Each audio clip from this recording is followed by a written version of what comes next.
Good morning, grade 10s. Welcome to another day of maths e-learning for grade 10 maths core. Today we're going to look at more challenging factorization questions, and this is the picture that should have been put up on your Instagram page. If you could open up your book, please, and write today's date. Today is the 7th of the 4th, 2020. Oops, you can't see my screen. Sorry about that. Right, today is the 7th of the 4th, 2020, and your heading is more challenging factorization.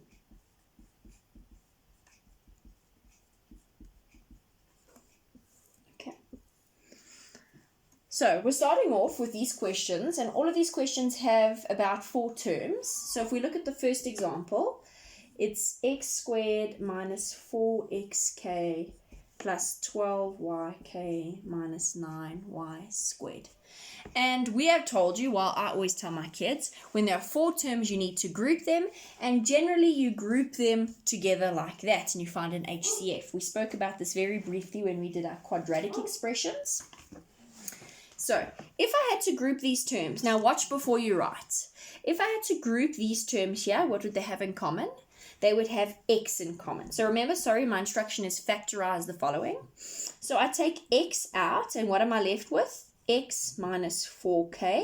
All right, that doesn't seem so bad. And what do I take out on this side? Well, 3y I can take out in common. So I take out 3y, and what am I left with? 4k, because divide this by 3y. I'm left with 4k minus 3y. And this is a problem, because what should technically happen is I should now end up with common brackets, which become my highest common factor. But these aren't common, and neither are they similar, so sign change is not going to work either. So this is why it's more challenging factorization, because you have to find different ways to group these things. So I can't group them by taking out an HCF like this. So I'm ignoring what I just said now, because that is how you have been taught to always group. You haven't been taught to look further. So what is a different way in which I could group these things? I could perhaps try to take out an HCF between the other 2 terms, but I don't see anything in common here, and I don't see anything in common here. Perhaps I could take out an HCF here, and what could I do with that? This is interesting. I've got x squared minus 9y squared. What does x squared minus 9y squared look like to you? 2 terms separated by a minus sign that are perfect squares. This here is dots. So why don't I join these 2 terms and do dots with these? So difference of 2 squares tells me I open up 2 sets of brackets.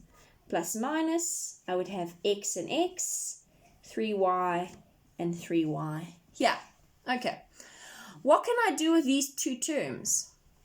Well, can't I take out 4 they have in common and a k they have in common?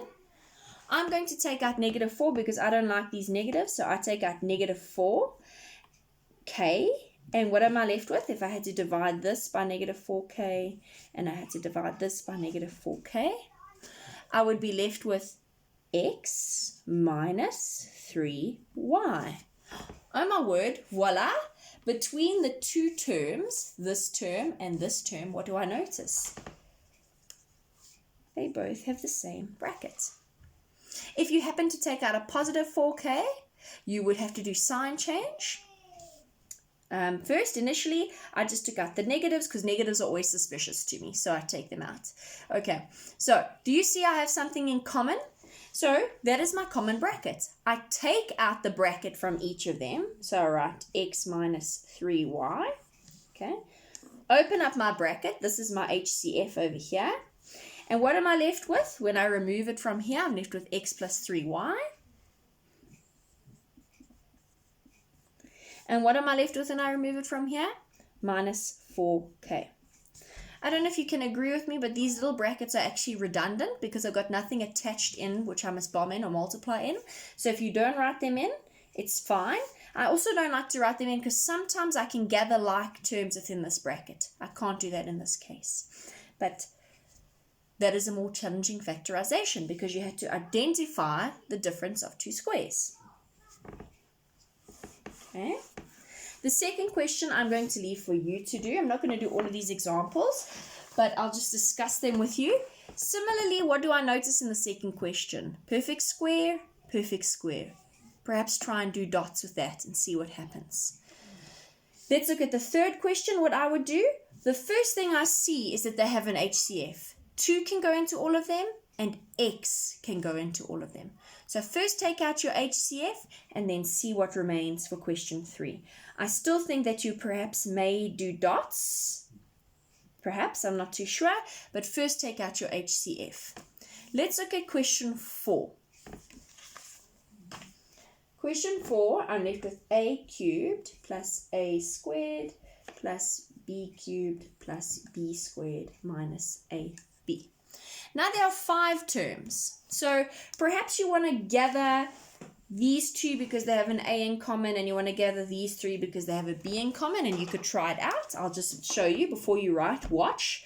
If I take out a squared here, I'm left with a plus 1. And if I had to take out b here, I'd be left with b squared plus b minus a. And can you see that there's nothing that I can do here? They're not like brackets, so I can't factorize further. And I'm not completely factorized because I still have 2 terms. I don't just have 1 term. So that is not what I would do. Perhaps some of you would then go and try and join A, and AB and take out an A, but you'd end up with the same problem. So the trick to these questions would be first then finding a difference of 2 squares, okay? But always when there is cubes.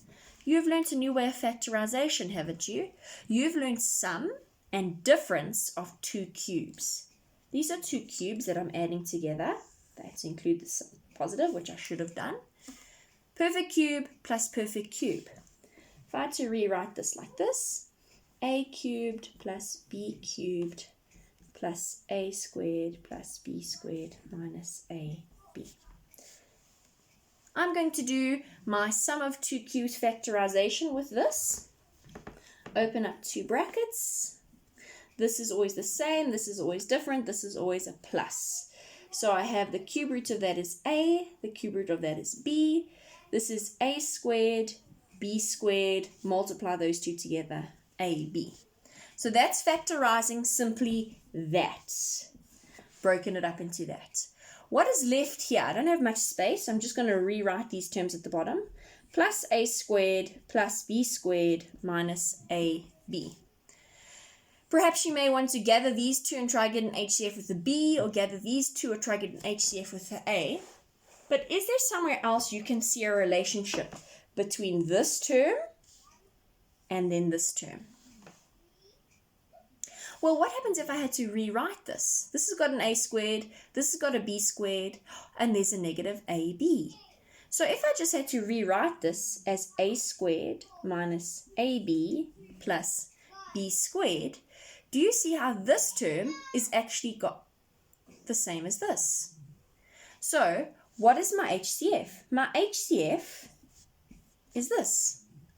I'm going to try to fit it in really small just so you can see it in one step.